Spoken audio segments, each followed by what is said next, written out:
Here's the quick rundown of today's top stories, Monday, April 14th. Marcos administration debt payments plunged to 80% in February 2025.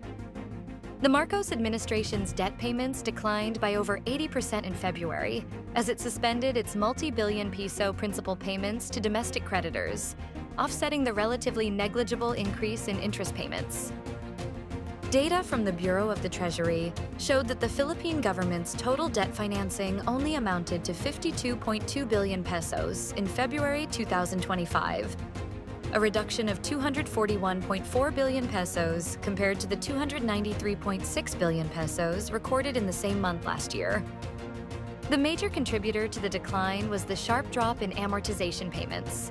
Specifically, amortization fell to 3.7 billion pesos, starkly contrasting the 245.8 billion pesos that the government paid in February 2024.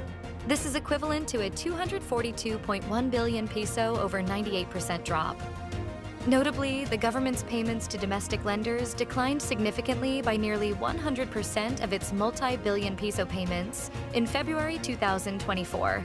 It only paid 121 million pesos in February, steeply dropping from 243.6 billion pesos it settled a year earlier.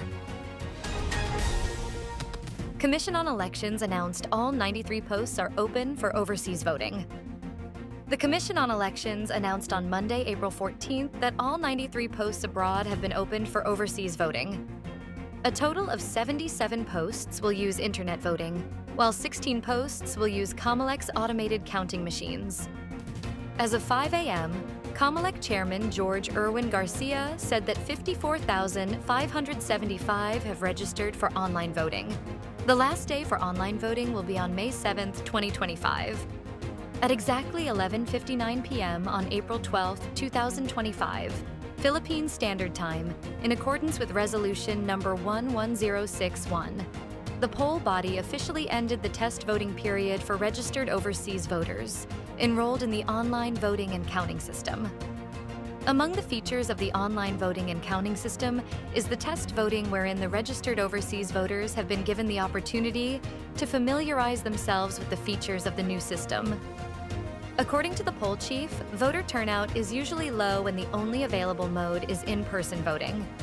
Before Comelec introduced internet voting, the only modes were in-person voting and postal voting. Pbbm warns of ashfall as Canlaon volcano spews ash anew. The Philippine Institute of Volcanology and Seismology has warned of ashfall after Canlaon volcano began spewing ash plumes anew around midday on Monday, April 14th, sending ash-laden clouds up to 800 meters above its summit crater. The volcanic activity started around 11:52 a.m., with ash drifting west-northwest of the volcano. Communities in La Carlota City and Bago City in Negros Occidental, as well as nearby areas, are advised to take precautions as ashfall is expected. Around 2:53 p.m. on Monday, April 14th, a second ash emission event at Canlaon volcano started, creating a massive ash plume that rose up to 600 meters from the summit crater. Pbbm reiterated that entry into the 6-kilometer danger zone is strictly prohibited due to the threat of sudden explosions. Authorities are urging residents to stay indoors during ashfall, keep windows and doors closed, and wear face masks or use damp cloths to minimize health risks.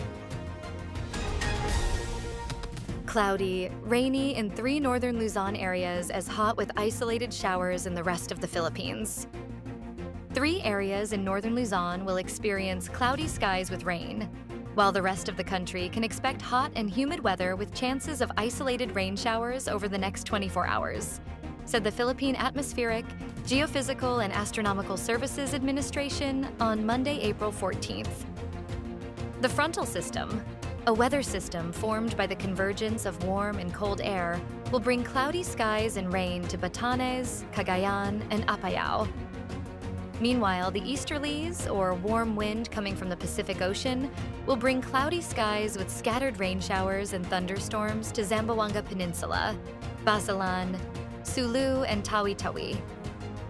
Pagasa advised residents in areas affected by the frontal system and easterlies to remain vigilant for possible flash floods or landslides during moderate to heavy rainfall.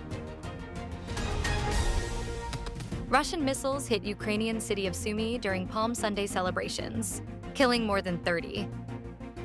Russian missiles struck the heart of the Ukrainian city of Sumy as people gathered to celebrate Palm Sunday, killing at least 32 people, officials said, in the second large-scale attack to claim civilian lives in just over a week. The two ballistic missiles hit around 10:15 a.m., officials said. Images from the scene on official channels showed lines of black body bags lying on the side of the road, while more bodies were seen wrapped in foil blankets among the debris. Video footage also showed fire crews fighting to extinguish the shells of burned-out cars among the rubble from damaged buildings. The dead included 2 children, the State Emergency Service of Ukraine said in a statement. A further 99 people were wounded, including 11 children, it said. Ukrainian President Volodymyr Zelensky denounced the attack. Stay updated with the latest news. Visit our website at www.mb.com.ph or follow us on social media. Thanks for tuning in to the Manila Bulletin Daily Rundown.